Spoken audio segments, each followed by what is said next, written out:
and spirit to our families and to our children is that it's going to take some work. It's going to take all of us who see this as important. We're going to have to first become lovers of knowledge ourselves. Lovers of knowledge. Not get knowledge because, as the brother said, that is money that brings out the teacher. No, a gold that brings out the teacher. But knowledge has to become a value. It has to become a principle.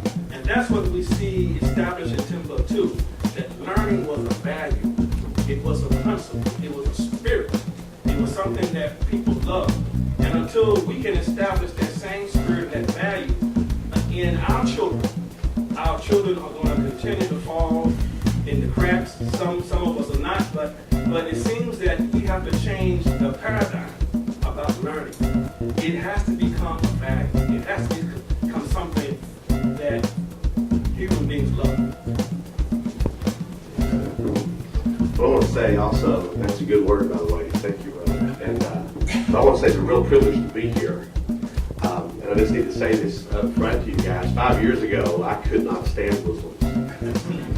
And I had an encounter with a Muslim child, that God used this Muslim child in my life to change my life completely. So I want to say it's a joyous opportunity to be here with you today.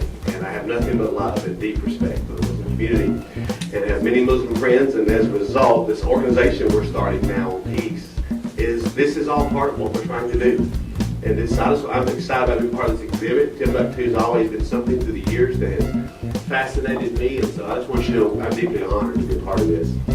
But one of the things we have to look at as we look at Timbuktu is we have to remember, first of all, they were a society of scholars. They were readers. They integrated religion and science. In the 21st century, we have some dilemmas. We are becoming a society that's not a reading society, and that is a problem. Now, we have a lot of technology, and we have a lot of access to knowledge, but one of the problems we're running into is the generation coming up behind us does not read. And like our friend just said a moment ago, unless there's a value in the home level first for learning, it's not going to happen. It has to begin there. It has to be intentional. Revolutions don't start with big numbers. They start with small, committed cores of people. My little girl, my wife reads to her a lot, and we came into the library. My little girl was overwhelmed by all the books. I thought we'd never get her out here yesterday. So, and the problem we have in America is we outsource everything. We outsource our spiritual, teaching our children spirituality. We outsource it to the mosque or the church or the synagogue, and they are part of that. But it has to start in the home. It has to begin there, or it will not become reality. So we outsource our learning, we outsource everything, and so learning has to become a core value of the family. In the schools, we're having a big exodus from the schools right now. A lot of people are going to private schools. A lot are going into homeschool. There's a whole lot of problems that we're facing. And one of the things, as I was thinking over this, as Peace on Earth initiatives, what we try to do is get churches and mosques to partner together on projects. And we are seeing some tremendous things begin to happen. I've wondered what would happen if in a city or an area or a district, if Muslims and Christians and Jews, whoever got together, formed a task force, and they took this Timbuktu exhibit or these principles, and they had certain schools that were willing to be a part of this, starting elementary schools, high schools, other schools, let them see this exhibit and let children write the responses to what they saw, what they experienced. Let teachers go through this experience. And we need to hear from the educators. We really do.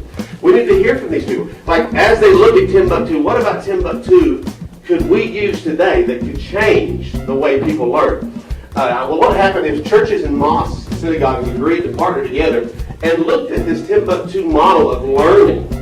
And they begin to write papers and talk about this and sit down and look, what are the things we're all in agreement on about Timbuktu? What are the values? What are the things that we see here that could be used? And what would happen in a district if you had a few government officials? I don't think you have to have many to start with. We're a society of experimenting. What would some government officials from the local level, all the way on up, agreed to go through a process of learning about Timbuktu, take this combined knowledge together, form partnerships with nonprofits, schools, synagogues, libraries.